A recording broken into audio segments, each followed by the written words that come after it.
Hey everyone, Lynn here from Level Data Associates. I'm a clinical and school psychologist here in Sudbury, Ontario, Canada. Welcome to the Exceptionality Series.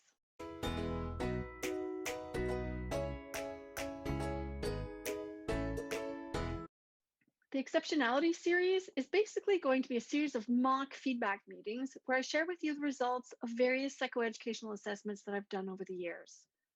Obviously, pieces of information and identifying and confidential information has been removed. And this is in an effort to build capacity for inclusive classrooms. When we complete psychoeducational assessments on a student, that student's teacher is usually invited to a feedback meeting where the results are explained to them and to the parents, and recommendations are provided. Some of the recommendations are very specific to that child, while others are more specific and common within that category of exceptionality. You can go your whole career, though, without sitting in on one of these feedback meetings. We're trying to remediate that with this series. Of course, it's informational in nature and it shouldn't be considered direct service for any individual person.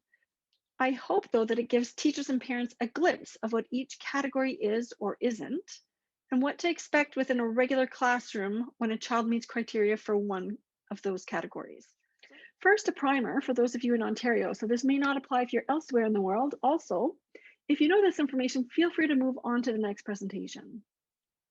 The Ministry of Education has defined 5 categories of exceptionality in 10 subcategories.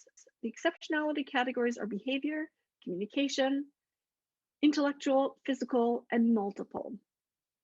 Behavior has no subcategories. However, communication has 5 subcategories. They include autism, deaf and hard of hearing, language impairment, learning disability, and speech impairment. Intellectual, for its part, has 3 subcategories: giftedness, mild intellectual disability, and developmental disability. Physical has 2 categories: physical disability and blind and low vision. Multiple exceptionality is the category used when a child meets criteria for more than one category, and usually intellectual disability being one of those categories. What is also important to note is that although there are some guidelines and policy and program memorandums regarding these categories, individual boards do have some discretion with regard to what the criteria are within their board. So it has been known to happen that a child identified in one board was not identified or deemed to qualify in another board, given the diversity in the criteria.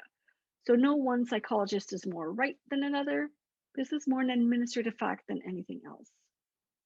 So for more information, you can look towards a special education document put out by the Ministry of Education and updated in 2017. I'll post the link below. That's it, that's the primer.